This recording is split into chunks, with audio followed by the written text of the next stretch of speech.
What's up DJs, Serato DJ have just announced 4.0. It's in public beta at the moment, but we're going to walk through some of these new, very long awaited features. Let's get stuck in.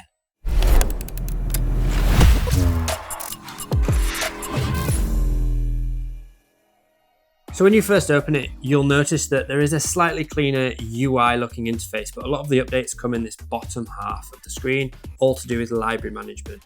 First, the major update is you can right click on songs or right click on crates, and there are loads of options that now appear which you couldn't do before. Everything from adding to prepare crate and stems crate, analyze files, changing the BPM, half and double. This new feature, select rating emoji, more on that soon.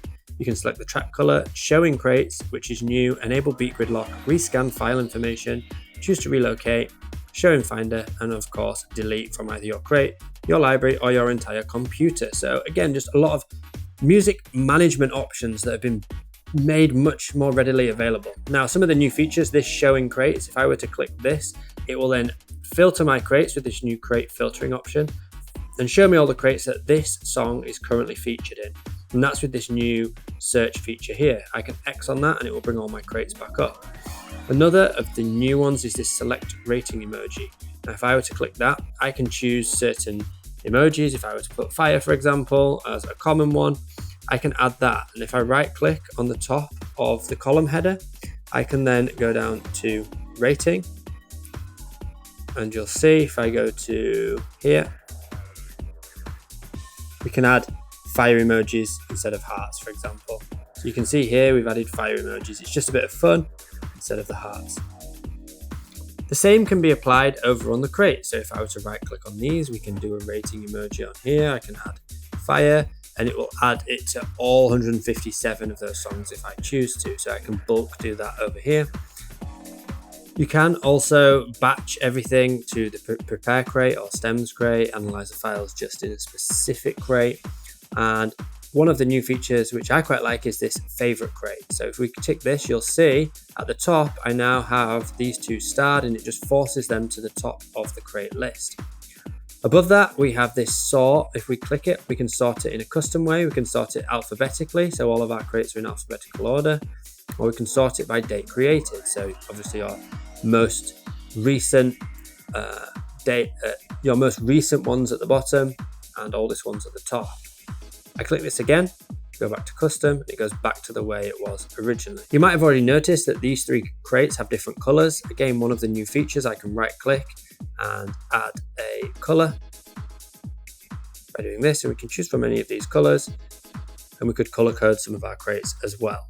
Lastly, seeing as we're talking about crates, if I click on any of the crates, it shows along the bottom, let's find some here, how many songs are in it, how long the entire crate would be if I were to play it all, 14 minutes and 14 seconds, and the size of all the files within there, 34.3 megabytes. So just that extra information that you might find useful.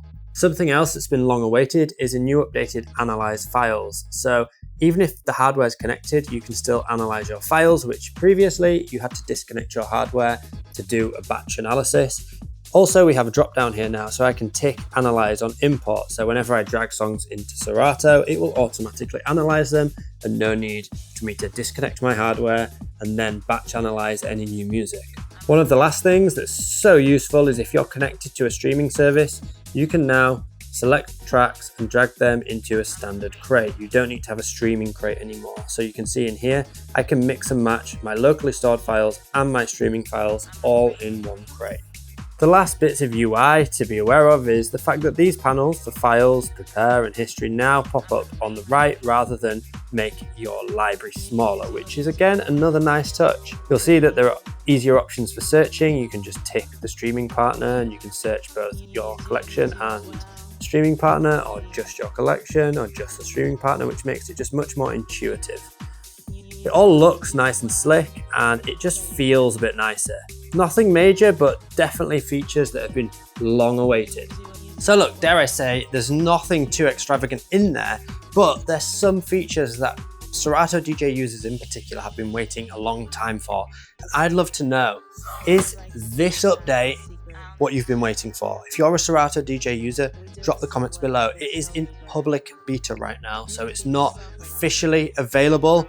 Do not go and download this and gig with it. It is in beta mode. So please, please, please, if you are going to download the beta, it's there for testing, it's there for giving feedback. And there's probably time to make changes and add some updates and get more feedback from you, the viewer, the user. So please comment on this video, jump into Serato, test it out. I really like these updates. I think they've been long awaited.